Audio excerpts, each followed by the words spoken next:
Oh my god, I'm so... What's up, Vee? Hey! Really sorry about that. Oh my god.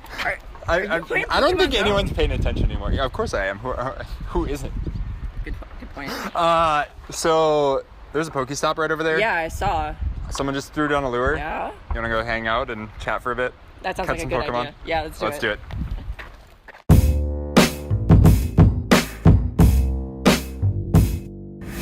So, all right, Pokemon Go.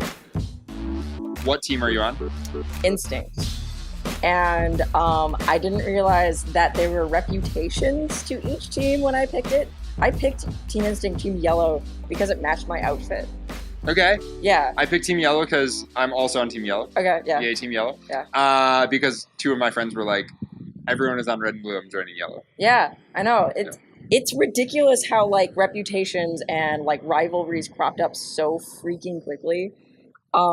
Like red and blue are just always at each other's necks. They're like Team Mystic, Team Valor, Team Mystic, Team Valor, and yellow's just kind of off at the side, like, hey guys, we also play this game. Yeah. We are also here for fun. And they controlled the White House. And now we control the White House. Yeah, which is pretty sweet. So yeah, I mean, let's talk a little bit more about the phenomenon that is Pokemon Go because it is insane.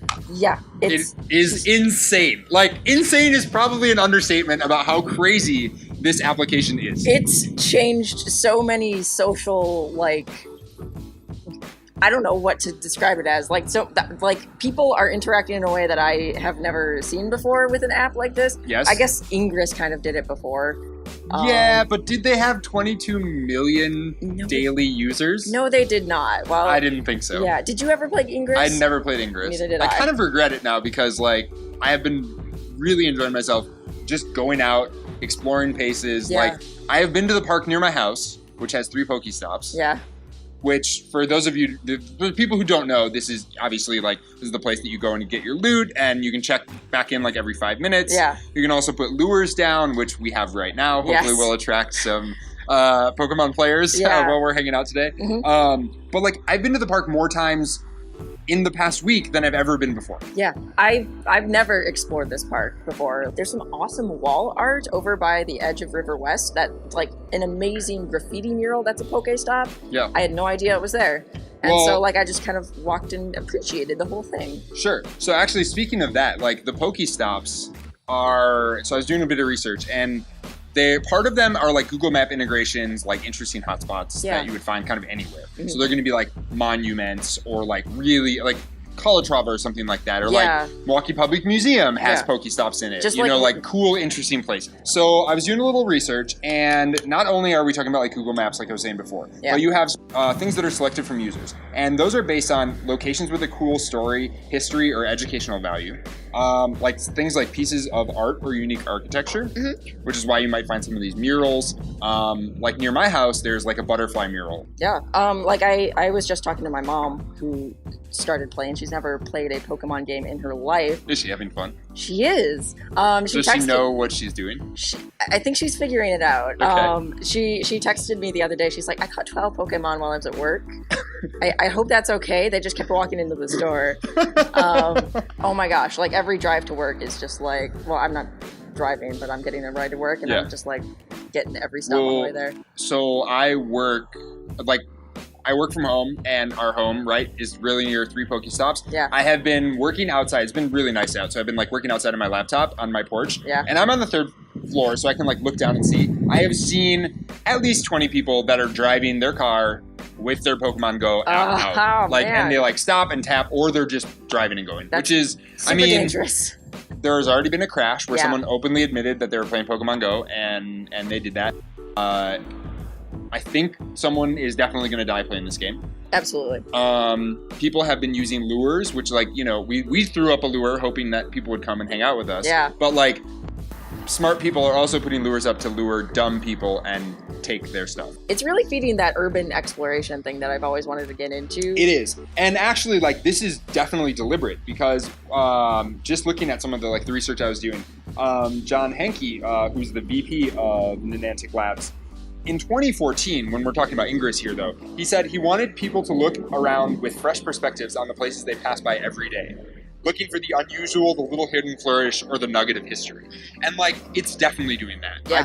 You've seen countless things of people talking about the fact that, like, I never knew this was there. Yeah. I've already heard of epic quests. I also heard a story, and I can't remember where it was, but people went on kayaks, and they, like, took a gym that was in the middle of the ocean. People are embracing their inner geek. Like, everyone, I don't know. I think in the beginning it was kind of like, oh my God, am I the only one playing Pokemon? Yeah. And then the reality was like, no, we all are. Well, it's super cool that, like, the game is designed in such a way where it's location-based service, right? But it doesn't, like, if you catch a Pokemon, it's not like you're the only one that catches the Pokemon, right? Which I think is kind of nice. You always have stories to tell. Yep, absolutely. Like, I was at the park and I threw a lure down. I was hanging out. I was like, I have like 30 minutes. I'm just going to grind, right? Yeah. So I had my lure, I had my lucky egg. Yeah. And like 9 people showed up at the park randomly. It was empty. Yeah. And there were 9. And I was like, everyone here playing Pokemon? They're like, yeah, we saw a lure.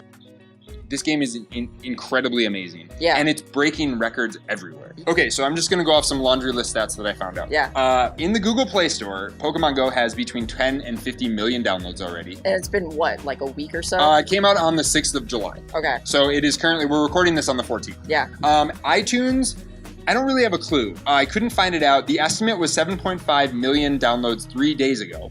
It cost $30 million for Nintendo to make it. That's how much they, like, set aside for it. Dang. But the estimated revenue thus far on this is of 7/13/16 was $14.04 million. That's incredible. The market valuation of Nintendo stock went up $9 billion. Yeah. So they're going to be doing okay. Yeah, they'll be all right. They're going to do the all right. estimated revenue in the iOS store and US only is $1.6 million a day. 21 million active users. Yeah. The average usage time of the players is 43 minutes a day. Okay. They probably couldn't play anymore because their battery died, Yeah, right? yeah, exactly. Let's see, what other interesting things? Number of Pokemon themes playlists on Spotify, 197,000.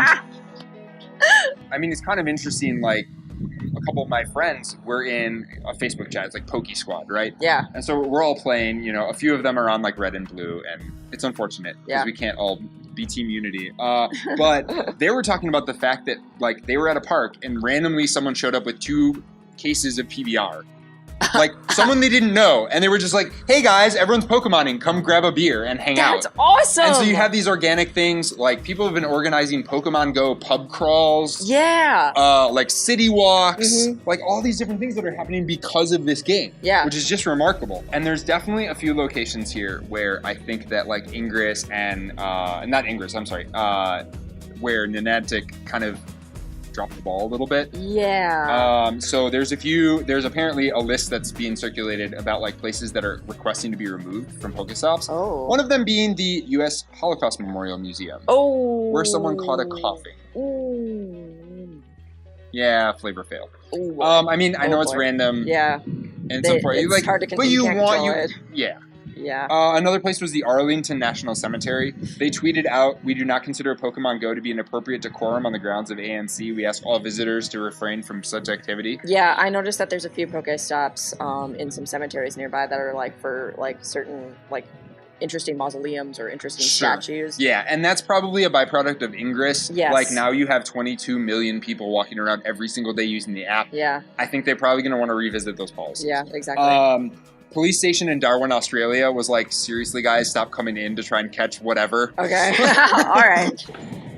You're incubating eggs, right? Yes, I am incubating my eggs. So, yeah, you walk, and that's how you hatch your eggs. It's just like the game where, like, after a certain amount of movements on the tiles of the game, the egg you held hatched into something. I think it was like a toad or whatever. And so a couple of interesting things that happened out of this. There's on Google, if you look in like their analytics of search results, you can see a direct correlation between the release of Pokemon Go in the US and people in the US Googling conversions from miles to kilometers for 2K, 5K, and 10K.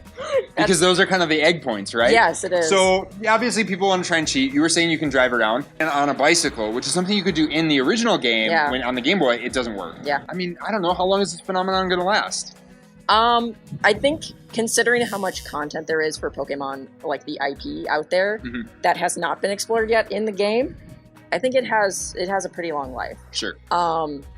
Whether they can have the app behave properly and not have people get fed up and dejected by how buggy and inconsistent the connections are. Yep. Their cloud services are very bad. It's been very buggy. I mean, there was a huge snafu. They're built on the Google Cloud storage, like their API and everything. Yeah. I mean, they already got a ton of crap for basically like their securities. Yeah, they had all of their like the permissions that you agreed to was everything on your phone. Everything. So it just seems like they're making some like critical errors. I mean, I know that a lot of the things that are happening, these were bugs in beta forever, and they were supposedly fixed and then not. But anyways, like, okay, so we have 22 million people using this every single day. Yeah.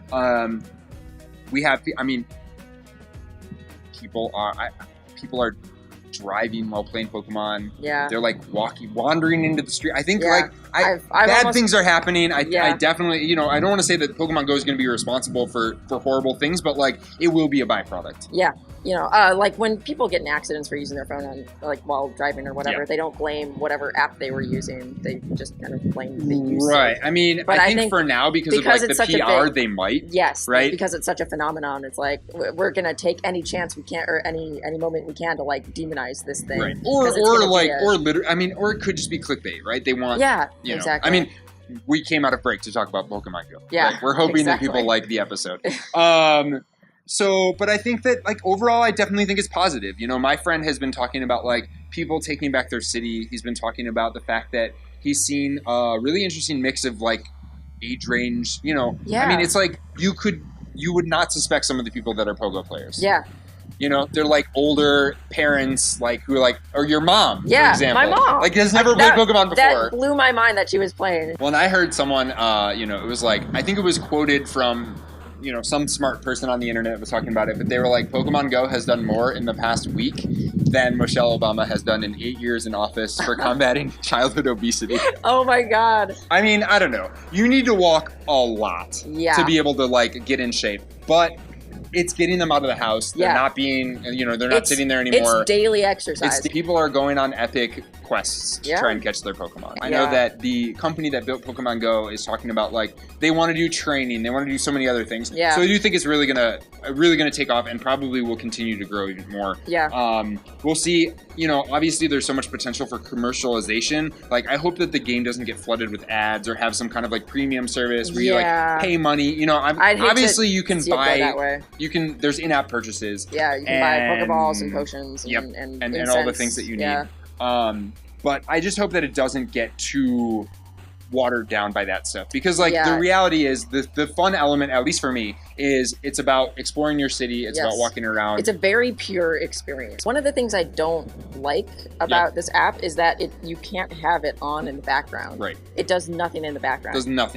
It has, like, you have to have it open in order to get notifications about Pokemon in the area, to have your footsteps count when you walk. Which I think is sad. Like, I mean, why not integrate in with Fitbit and other things? Honestly, you know what I mean? like, this is not a new technology. No, it's like, you can make it work. It is though. It's not a new technology. It's not even new. Like, augmented reality has been around for a while. Yeah. But I do think that what this app is proving is that augmented reality can definitely compete with VR. Yes. Because you do engage more with your environment. Like, you get multiple experiences out of it. You can get an experience in the game, and also, like, oh, I met some really cool people out where I am right now. Exactly. It's very engaging. Yep. So, hang on. Let me just check in at this Pokestop quick. Yeah. It's been 5 minutes. I know. So, I mean, I think that the game is blowing up. It's gone. viral. I think it's making people engage in different ways. It's getting people out of the house that probably wouldn't have gotten out of the house. Yeah. You know, it's bringing people together. We've heard a lot of negative things. We've heard a lot of positive things. Like, I love the positive. I want more love stories and whatever else is going to come out of it. Spawn out of this that last forever. Or even silent nods to fellow Pokemon trainers. Yes, and I that think all alone, of it is really good. It brightens your day. It does. It does. It's so fun. It sucks your battery as well. Yeah. And does all those other things. The data plan's not so bad though. Yeah. So Vee, just looking here on our app, it looks like there's a couple gyms that just turned yellow. Yeah. You want to go train on them? Absolutely. All right, let's do it.